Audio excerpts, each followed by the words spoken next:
Mr. Charles Geronimo is a graduate of Bachelor of Secondary Education, major in English in the Polytechnic University of the Philippines, Manila. As a licensed professional teacher, he has taught various subjects like Filipino, Social Studies, Science, TLE, ESP, and MAPE. Today, he teaches online and handles English 7 and 8 in Affordable Private Education Center or APEC schools. His strength in effective speaking has given him opportunities outside the four walls of the classroom that led him into public speaking and hosting events. In his spare time, he attends different workshops that is focused on education and personal development. His mission as a teacher is not just educate, empower, and influence his students, but also to help his fellow teachers to elevate their teaching skills in speaking, student engagement, and classroom management. Ladies and gentlemen, please welcome Mr. Charles Geronimo. Thank you, Miss Michelle. Good morning, everyone. I hope you're having a great day so far. Good morning, and thank you for being here. First of all, I just want to say thank you, Sabival, for giving me this opportunity to really speak and talk about something that I'm really passionate about. And again, thank you for everyone who's watching this. Thank you for the hundreds or thousands of likes and shares that you had for this event and for this webinar. My heart is so full right now, and I just can't stop smiling because it's something that I really want to share to everyone, because I believe speaking is one of the most important skills na meron tayong dapat as a teacher. Ayun, gaya nga nasabi kanina ni Ms. Michelle, no? I'm a high school teacher. I teach in APEC schools. And right now, I've been teaching for 5 years. So I've been doing this, speaking and teaching for a long time now. And like what Ms. Michelle said, speaking really brought me to many places, into public speaking and even hosting events. And today, I would share to you this topic, which is speaking tips for online teaching. Yeah. So, first and foremost, everyone, speaking tips for online teaching. Gusto ko lang i-share right now, we're having our first ever online teaching.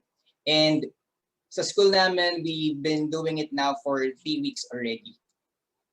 Yeah, 3 weeks already. And I have been with a lot of students already and experienced a lot of things with them. So for today, if you're wondering, what is this workshop for me? What is it for me? Well, mga kabibal and everyone who's listening right now, this event or this webinar will tell you or teach you how can you communicate better and clearly, build your confidence, and make your students or even anyone listen to you. Okay? Kung handa na kayo makinig, well, let's get it on. Okay. So, by the way, everyone, I just want to share this. I attended the workshop I think this was last July. It was a training workshop from VoiceboX Training University. And I'm not showing this to impress anyone. No? I'm showing this to express to you that as a teacher, we really have to attend workshops or seminars that can really help to elevate our teaching skills. And ako nga, sabi ko nga kanina, one of the things that I really think that teachers should have is really the speaking skill. So as you can see, thank God, unfortunately, I was chosen as one of the best speakers in that 3-day virtual event. And if you want, and if you're curious about this workshop too, I'm willing to share this workshop later to you at the end of the session. Now, another thing, most of the things that I'll be discussing, I got from here and also from years of experience. Now, before we begin, how to get the most out of this. Now, let me just read this by Abigail Adams. Learning is not attained by chance. It must be sought for with ardor and attended with diligence. Now, what does this mean?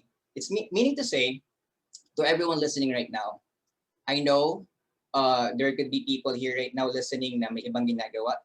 maybe naggagawa kayo ng, I don't know, lesson plan, or nagtatapos kayo ng presentation, or nag-aalaga kayo ng mga anak nyo, or I don't really know.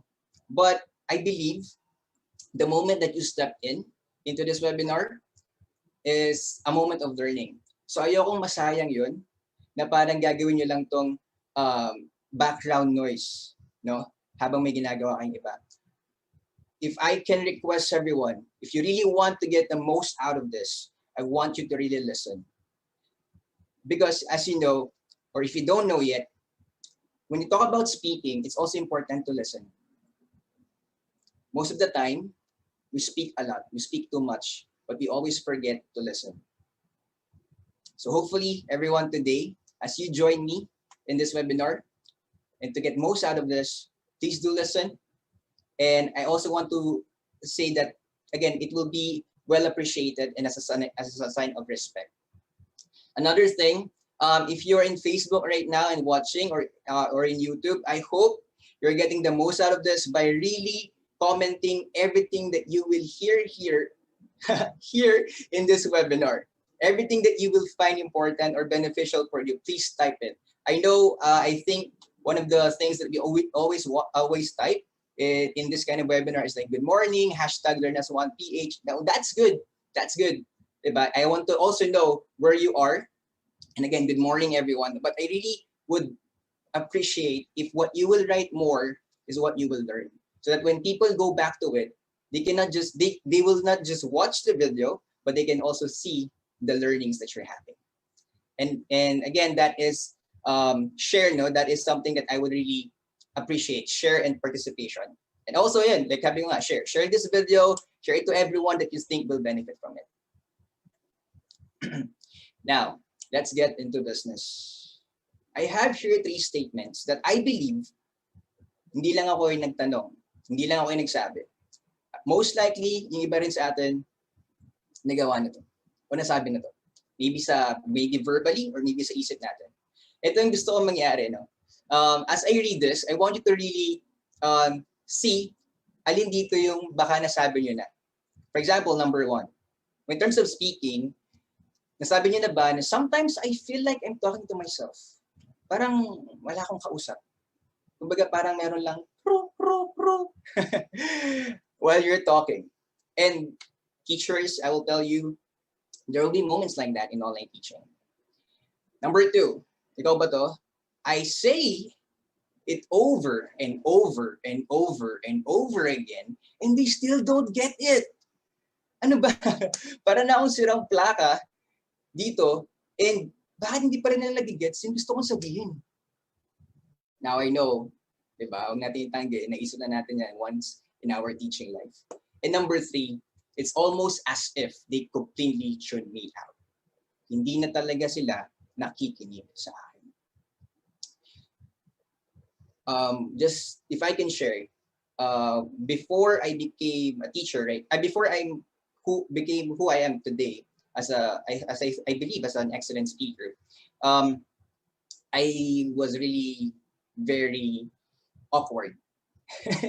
Well, I mean, I can present, no, but you know, yung typical na estudyante kapag nagre-report ka sa harap ng klase. Alam niyo yun, yung parang yung nag-stutter ka. Ganun ako. And nung nagpa-practice teaching na ako, ito yung malupit. For my first week, no, in my first class, when I started discussing, again, sabi ko sa inyo, awkward ako mag-discuss before. Hindi ako pinapakinggan.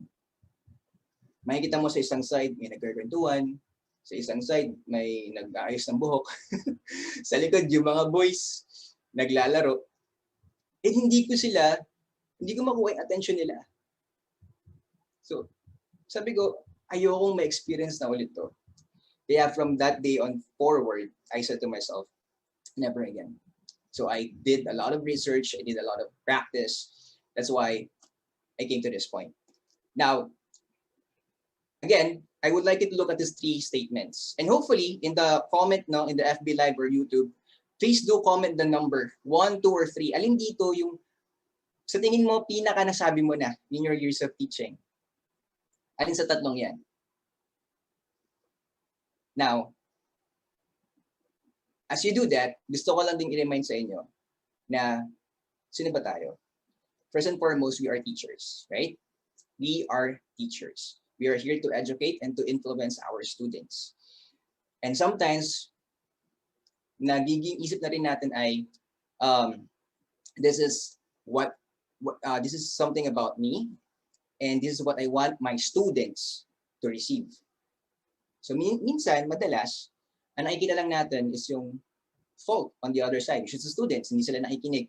Ayaw nilang mag-participate or hindi sila sumasagot kapag nag-zoom. Lagi naka-mute, walang camera. Pero ito yung gusto kong tanongin niyo sa sarili natin. And I also ask this to myself, no, most of the time. Why is it important for me as a teacher to be good in speaking? I think this is the most important thing that you need to realize. More than the statements on the previous slide, I think this question is something that you really need to ask yourself. If you can do it right now, if you can reflect for just 10 seconds, ask yourself, bakit ba importante para sa akin na isang guro para maging magaling sa pagsasalita?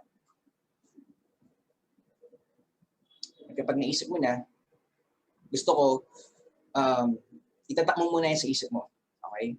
As we go through, hopefully, makatulong din ako para matulungan ka din sa pag-iisip ng tamang sagot or ideal na sagot para sa question na to.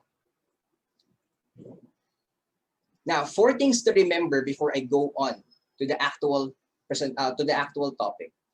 1, change perspective. 2, authenticity engages. 3, awareness. And 4, audacity.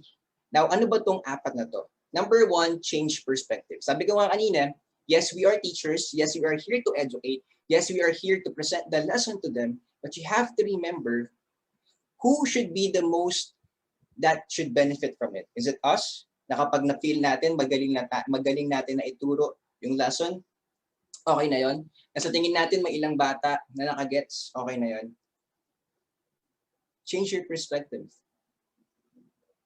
Teachers, students will pay more attention to us if they feel that they are important. We are here to give them our attention. Minsan kasi, ang nangyayari sa change perspective, no, ang dami natin laging gustong sabihin.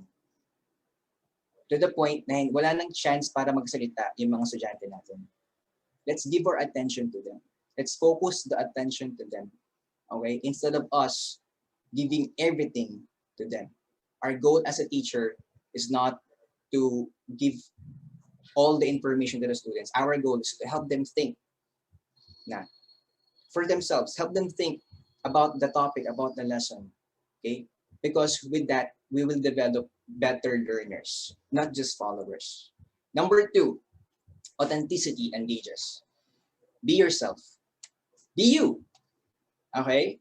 Now, but disclaimer, be your best you. Let me repeat. Be your best you. What does that mean? Maybe right now, you're wondering, kasi Sir Charles or Mr. Geronimo, hindi talaga ako magaling mag-speak eh. Hindi talaga ako like well-versed or mahina talaga yung boses ko. Now, okay, I understand that, but you have to remember everything, or rather speaking is a skill that you can hone, that you can grow, na pwede mong practicein, na pwede kang gumaling. Skill kasi yun eh. Hindi lang siya talent na dine-develop din yan at nagiging skill. So be you, be the best version of you.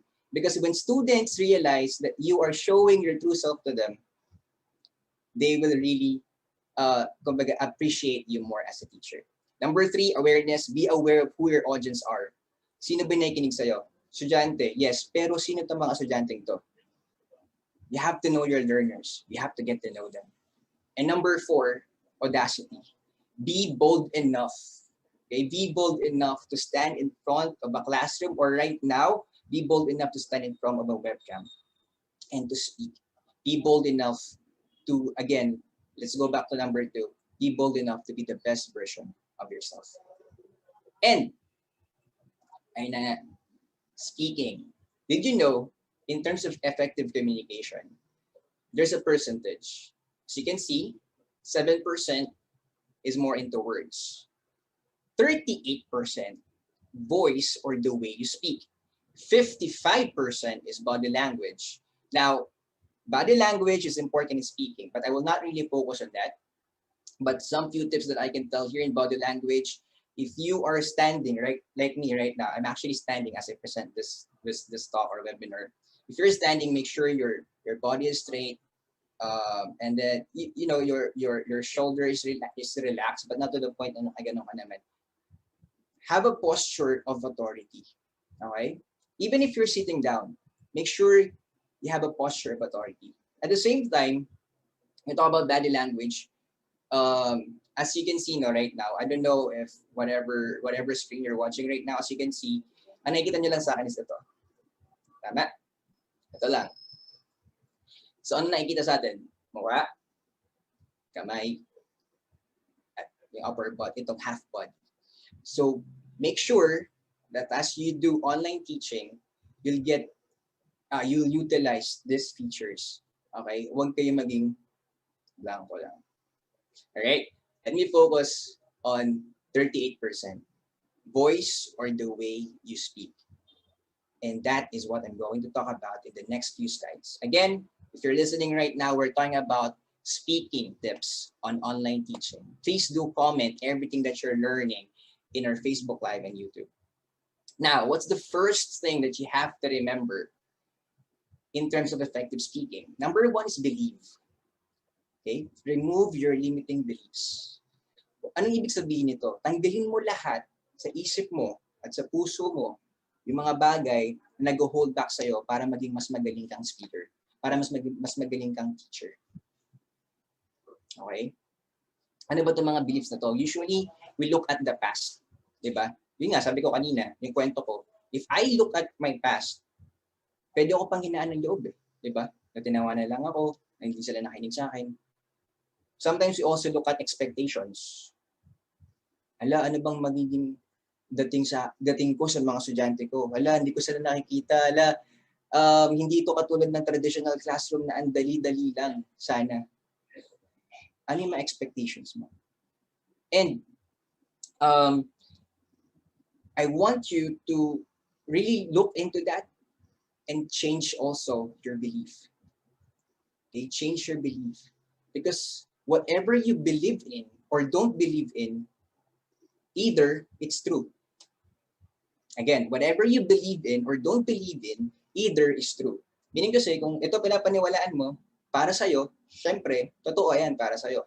Kung ano hindi mo pinapaniwalaan para sa'yo, so syempre, hindi yan totoo. So what are you believing in? Okay, teachers, what are you believing in right now as an effective speaker, as an effective teacher? If I were you, if you can do this right now, if you can say this to yourself, again, right now, kahit malakas o mahina, pwede mo bang sabihin to?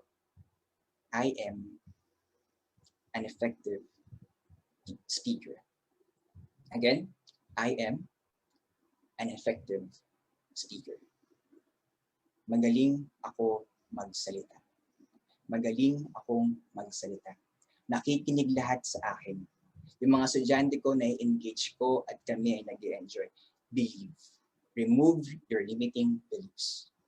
Second, exercise. Now, hindi ito yung exercise as in physical exercise, no?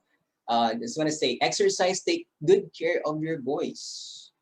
Now, physical exercise can actually help, by the way, everyone. Kasi, kapag nag-exercise ka kasi, you feel better, right? You feel better, you're more happy or you're happier. That's why it also reflects in your body and in the way you speak. So physical exercise, please do that too, especially in these times. But what I really want to focus here is to take good care of your voice. Teachers, mga guro, ang ating boses ay ang ating puhunan. Tama?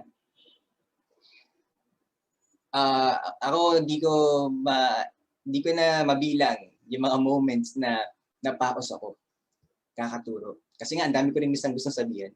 And ang hirap sobra. Merong point na dahil hindi ko naalagaan yung boses ko, pero hindi ako pwedeng umabsent. Alam niyo ginawa ko? Meron kaming presentation, no? Nagka-present kami sa PowerPoint. Gagawin ko, syempre hindi ko masabi yung gusto kong sabihin kasi nga wala akong boses. Ang gagawin ko, Google Translate. Google Translate. Tatype ko yung gusto kong sabihin. I teach English, so I type in English. And then I will play. And then I will choose the voice, no? Kung ano mas magandang voice na pwedeng iyan ni Google Translate. And then Google Translate will tell for me what I want to say. Well, that is a technique that you can use kapag napakas kayo. Pero imagine yung tagal na magta-type ka pa, magta-translate pa, di ba? And then the students will parang sasabihin, huh? Sir? Bakit gano'n? Ano nangyayari? Di ba? So again, take good care of your voice. Now, let me share, before this, I actually did a warm-up. In exercise, you do a warm-up para maging okay yung pag-exercise mo all throughout, di ba? Para hindi sumakit yung mga parte ng katawan mo. And if I can, actually, can I share something to you? Can I share a warm-up exercise? Okay lang ba yun? Sige, ganito kasi. Ito natutunan ko to kay Julian Treasure. I watched this in his TED Talk, no? And this is what he said. And again, if you can do this, please do this right now. It will really be something that you will be amazed. Kasi nung una, hindi rin ako naniniwala. Kasi nung pinanood ko to, ang weird. Sobrang weird talaga. As in, hindi, parang isipin mo na parang mukha akong ewan. Pero, if you do this, it will really help you to have a modulated voice and be better in speaking. So basically, meron siyang 6 na exercise. Again, if you can do this with me, I will really appreciate that. And maybe you can type done kapag ginagawa nyo o nagawa nyo na. No? So again, 6 good warm-up exercise for your vocals. Number 1, it's just deep inhale and exhale. So basically, let me just move na. Basically, yung gagawin nyo lang dito is inhale kayo ng deep through your nose, and then when you exhale, you will do this. Okay, one more time. Inhale. Exhale. You can also do this as you inhale, not through your nose, you can also do it through your mouth. So, okay, it gives you, kumbaga, para kasing nag-aano siya ng air dito sa throat natin. So that's number 1. Number 2, we exercise our mouth.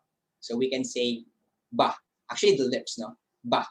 Okay, you can do this 10 times, but let me just repeat it 2 more times for everyone. Ba. Ba. The third one is, you will use your tongue. And you will do an exaggerated la. Okay? So, medyo nakakaya to, no? Pero again, I really want to do this to help you out. So, tongue, la, la, la, la, la. Okay? Kung ginagawa niyo yun ngayon, natatawa kayo, good job. Okay, pwede niyo i-try pa before kayo magturo. Number 4, ito favorite ko rin to, sa labi ulit. Gagawin niyo lang, alam niyo parang motorboat, no? So gagawin niyo lang is ganito. One more time. But of course, please don't do this in front of someone, no? Kasi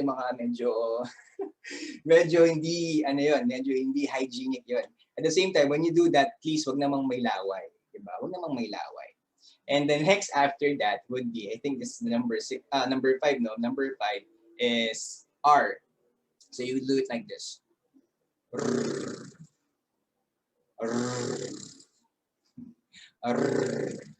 So it's like, parang inaan niyo yung tongue niyo para mas maging komportable yung dila niyo pag nagsasalita kayo. And ito yung pinaka-last, ito yung pinaka-weird sa lahat, pero I think can also help you to, to test your pitch.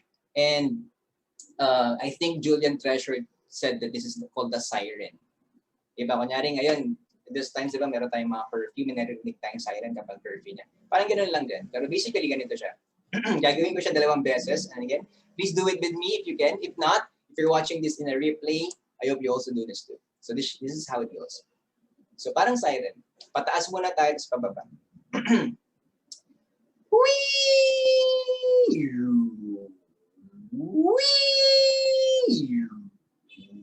Okay na yun. Okay na yun. Siren. Di ba tunog siren siya? Kasi yun nga, is something that can actually help you to use the high pitch and the low pitch. Okay? Because both are very important when you speak. So that's exercise. So again, believe exercise. Number 3, stories. Yan. Stories tell, emotions sell. Ang mga bata, mahilig yan sa story. Okay? Meron akong gustong sabihin, no, and I hope this will not offend anyone, but I just really like this quote. Sabi ng isang kaibigan, kung walang kwento, walang kwenta. Again, pag walang kwento, walang kwenta.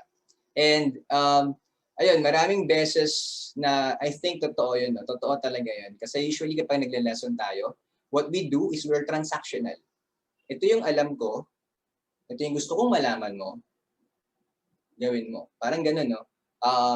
Yun yung gusto natin mangyari. Pero what would really be benefit our students and the way we teach is to really incorporate stories and make your teaching not transactional but conversational. Para ka lang nakikipagkwentuhan sa kanila. Diba? Parang ang saya lang, diba? For example, imagine this. Kailan ka mas nag-enjoy kapag may kausap? Diba kapag mayroong nagsasabi ng story? Okay? And again, you just relate things about your lessons. Now, pwede mo sabihin, paano ka naman ba nilalagyan ng story yung math? Diba? Yung science or whatever. Kung anong subject mo tinuturo mo. Well, again, everything has a story. You can incorporate that. Okay? I think it's better also to give real-life example or real-life stories para makonect talaga nila. Okay, itong topic na to, kaya may inaaral to kasi nagamit pala ni Sir to or nagamit ni Ma'am sa buhay niya. So, I think importante talaga to. So, stories tell, emotions tell. But let me give a warning. Like sabi ko nga kanina, pag walang kwento, walang kwenta. Pero on the other side naman, kapag sumobra tayo, pag puro kwento, wala rin kwenta. Kasi wala namang matututunan yung estudyante natin, di ba? So, make sure you have a good balance sa story natin. Pagbigay ng story. Alright. Number 4. I think I've been doing this all throughout already, and I hope you're laughing and having fun with me. Use humor. No one likes a boring class. Diba? Naging estudyante ka rin, ma'am, sir. Tama? At nung naging estudyante ka, alam ko, may mga teacher ka din na hindi pinakinggan kasi ang boring mong lesson nila. Diba? And again, I don't want that to happen to you. I don't want you, because alam ko na magaling kang guro, I don't want you to waste the 4 years or even right now, kung nag-study ka ng master's or kung doctorate ka na, I don't want you to, kumbaga, ma-waste yung presentation mo or yung teaching mo just because you were not able to present your lesson effectively. Again, I believe you are very excellent as a teacher. But when you talk about teaching, it should be fun. Diba? Balance of warm and balance of strict. So use humor, make them laugh. Okay? And one more thing before I move to the next slide. When we learn, our state of learning is always dependent in our emotion. Again, our state of learning is always dependent on our emotion. So when students have or experience more fun or nag-e-enjoy nila yung lesson mo or lesson nyo, mas matatandaan nila at mas magiging engaged pa sila dito. And at the same time, it will help you to become more confident as you speak. Okay? Next slide would be activate. Patapos na tayo. Okay? Malapit na tayo matapos. Activate. Activate your voice. Your voice includes your tone, your inflection, and passion. How you deliver something. Activate that voice. Sir, mahina talaga boses ko. Oh, sir, malalim talaga boses ko. Sir, mataas talaga yung boses ko. Again, I do that not to embarrass anyone or to offend anyone. I did that to prove to you na pwede kong gawin yun just by modulating my voice. Diba? Ito yung normal voice ko. And narinig nyo kanina na pwede ko siyang baguhin. Pababa, normal, and high. Again, speaking is a skill.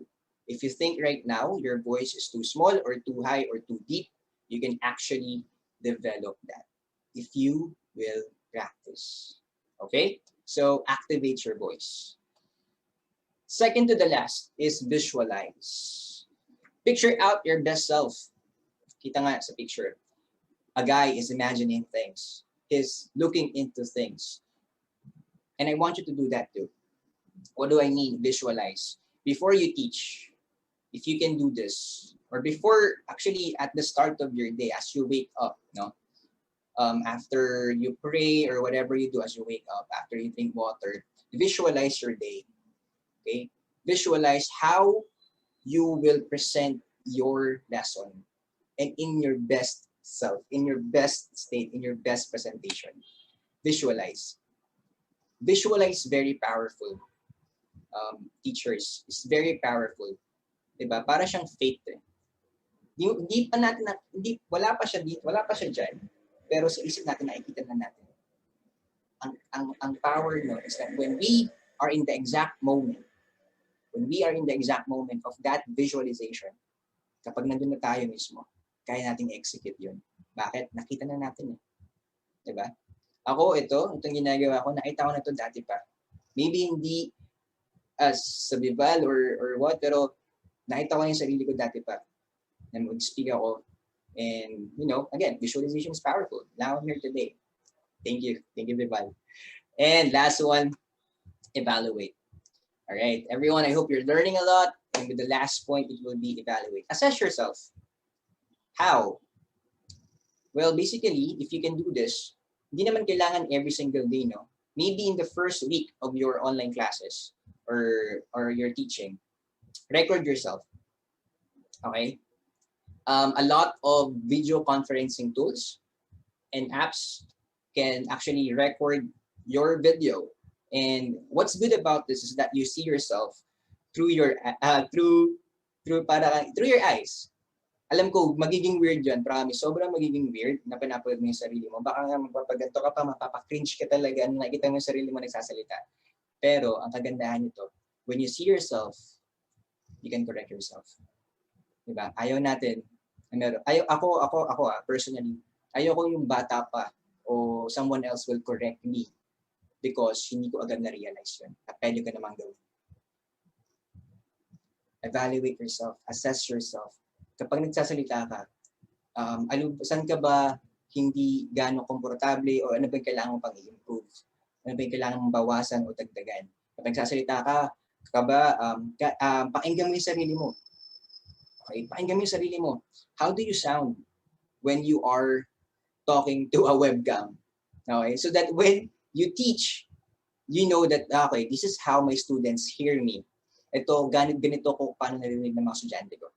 When you do that, well, that will really make you an effective speaker. Everyone, let's go back, no? So, first one is believe. Again, if you are in Facebook Live and in YouTube, please type everything that you're learning. Believe, exercise, stories. Yeah, believe, exercise, stories. Use humor, activate, visualize, and evaluate. So basically, everyone, when we incorporate those things, the speaking tips on online teaching is basically be suave. Maging suave ka na guro.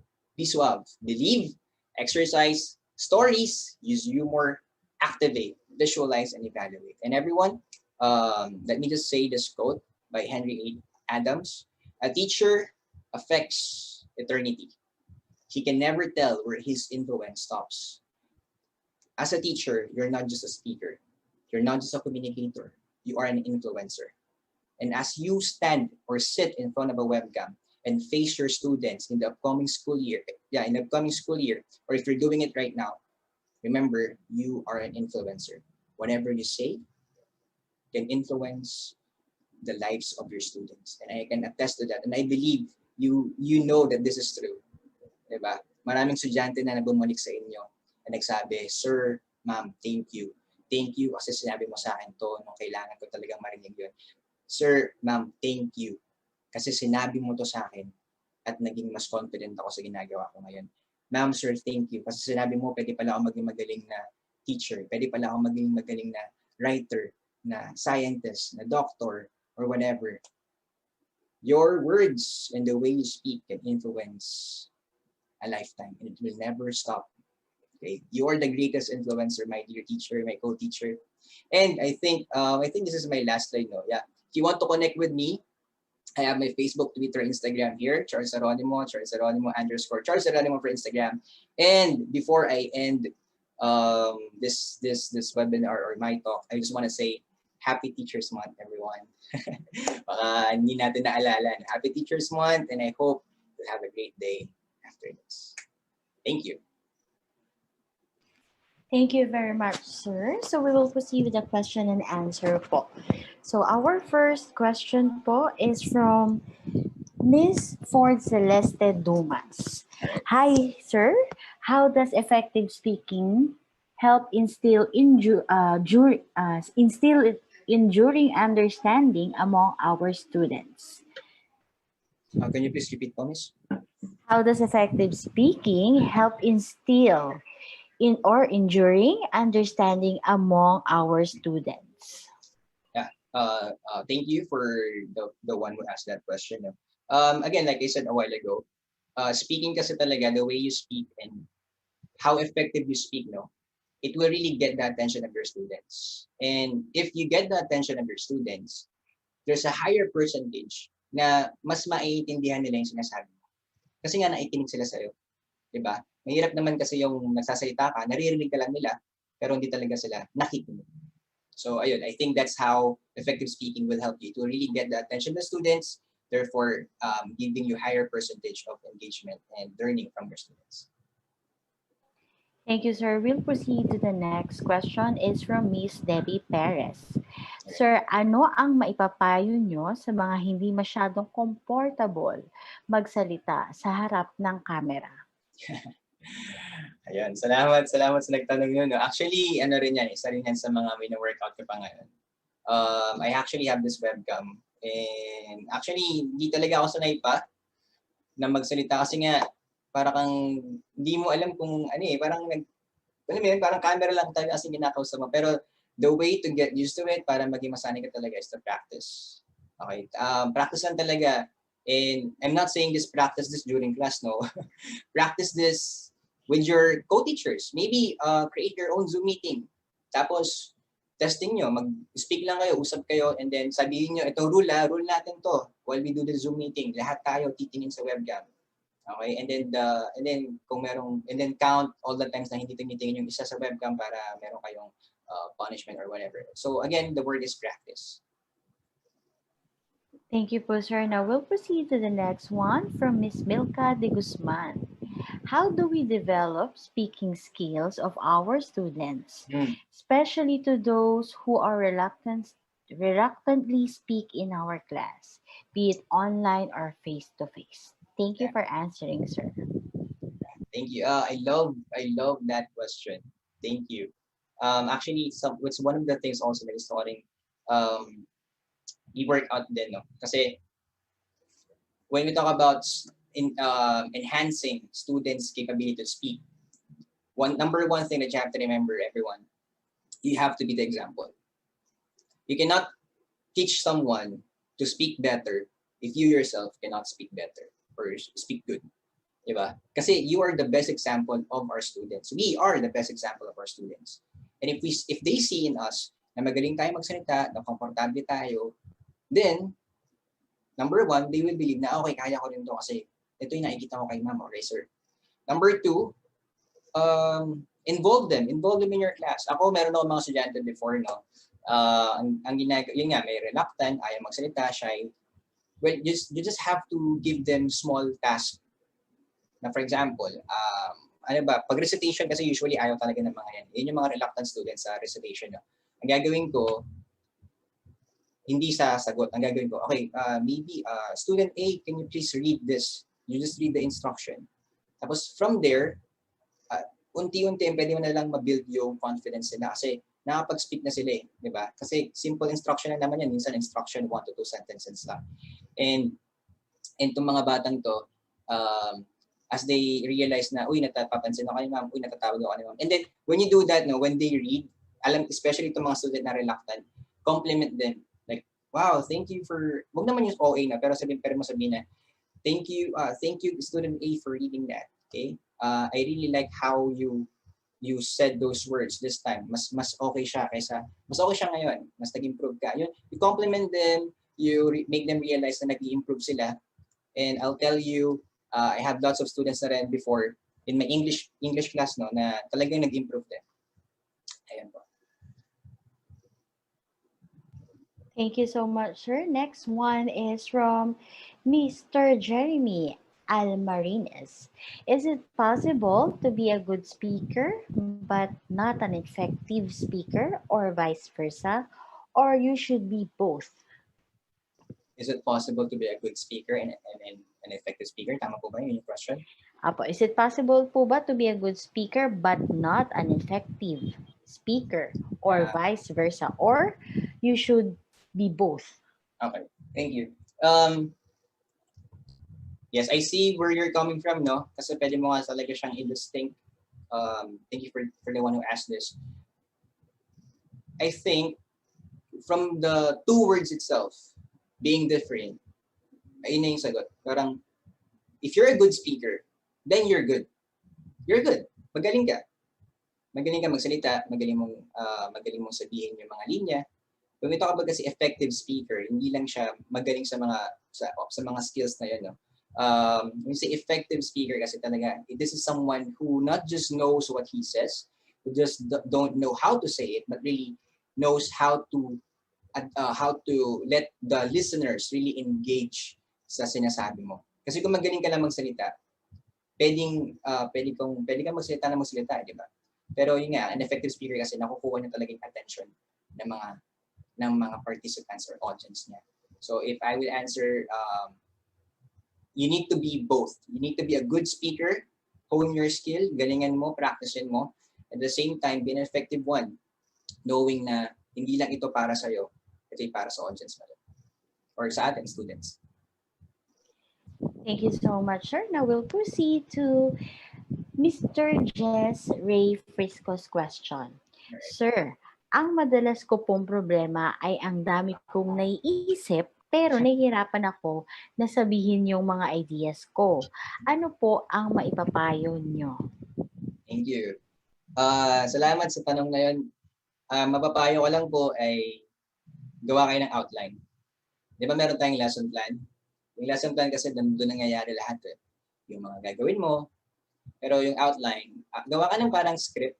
Pero not super, pwede mo gawing super detailed if you want. Tapos, tsaka mo na lang basahin. And then, tingnan mo, okay, ano ba dito yung pwede kong bawasan kasi sobrang haba. Ano yung pwede kong i-highlight. So, pwede kang gumawa ng outline or script for that.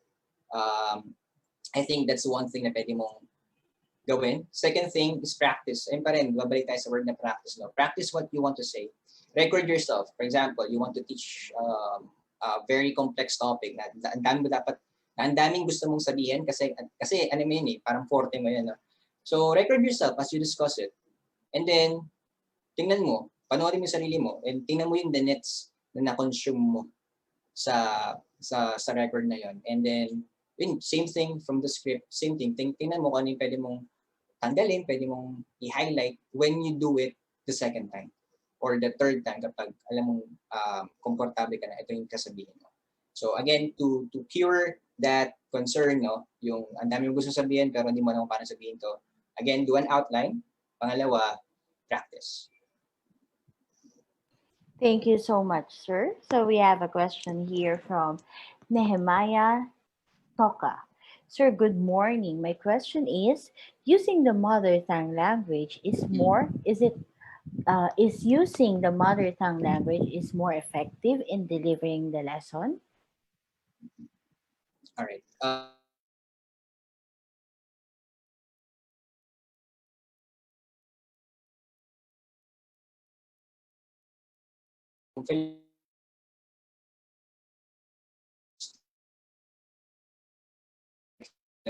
Pero kung English yan, syempre, hindi sila matututo mag-English kung magtatagalog lang tayo ng Tagalog or gagamitin natin yung mother tongue. But now, let me clarify this, no. Pero alam ko in the first or early years, no, in our elementary, if I'm not mistaken, mother tongue based talaga yung ginagamit natin. Kasi syempre, mga bata yun doon talaga sila mas matututo. Kasi yun yung nakasanayan nila sa bahay. Pero again, as they grow old, it develops. So, depende sa subject na itinuturo mo. And siguro ang tanong na to isa rin siguro maybe sa English pwede rin natin ipasok yan, no? Or sa subject na English yung ginagamit na language. Pwede ko bang gamitin yung mother tongue ko, for example, Tagalog, o ano man yung ginagamit ng mother tongue in teaching it? I think rule of thumb there is gauge mo. Kung baka English ka ng English, whether you teach English or science or math or whatever subject you're teaching in the language of English, um, gauge mo, naiintindihan ka ba talaga ng mga to kapag sinasabi mo tong in English? Or pwede baka naman, pwede mong gawin na as you speak in English, kung sa tingin mo, makikita naman yan agad sa mga makikita agad sa expression nila, parang kukunot yung mga nila, and then you can gauge na, okay, I think hindi nila naiintindihan to in this language. Maybe I can use our mother tongue para ma-explain pa sa kanila. And then when you do that, balik ka lang ulit sa original language na tinuturo mo. So English, mother tongue English, para hindi nawawala yung essence of teaching of the actual language for that subject. So, ayun, hopefully clear ko nasagot yung tanong. Thank you so much, sir. Now we proceed to the last question for today from Miss Luna Katakutan. Sir, how can we boost our learners' confidence to speak in our class, especially if they are tasked to do a public speaking activity? All right, nice. For the last question, is a very good question. How do you build confidence to students? Let them realize that they can do it. Let's go back to the first letter that I said a while ago. Just believe. May mga belief kasi yung students natin na napanghawakan nila. Again, could be from their past, from their expectations sa klase nila, or sa experience nila mismo. So the first thing that we have to do is to break that mindset na hindi nila kaya o hindi sila confident. Kasi it all starts with the mind naman din talaga. Kaya yung kinakabahan o nahihiya, kasi yung nakasanayan niya. Maybe napagtawanan siya or maybe hindi siya nakapagsalita, in front of class. Kaya yung sa time mo na ikaw na yung teacher, hindi niya magawa. So again, first, make him or her believe that kaya niya. Second is teach him or her, our students, the right skills. If you are a language teacher, then you know how to do this, that you have the tools, you have the subjects, you have the topics in your lesson to really teach them. But if you are not a language teacher, but you really want na ma-improve yung public speaking nila, yun nga, pwede ko rin i-advise sa'yo sa nagtanong, is yung kaninang sinabi ko, na let them be involved in smaller tasks hanggang sa ma-build nila yung confidence nila. Kunyari, pwede rin naman, for example, group setup. Pwede mong sabihin sa groups na yun or group na yun na, okay, mag-assign kayo kung sino magsasabi ng lines na to. Pwede dun sa pinaka nahihiya talaga, pwede yung parang sobrang maikling line lang para at least maramdaman niya na hindi ako out of place, na pwede para ako magsalita. And again, it will build confidence in our students. So, ayun po yung sagot ko sa last question natin for today. That's all the questions that we have for now, sir. Any last reminders to our viewers for today? Yeah, last reminders, everyone. Again, thank you for listening. Thank you for being with me. I hope you find a lot of value in what I discussed today. And if you want to connect with me, I have my Facebook, Twitter, Instagram,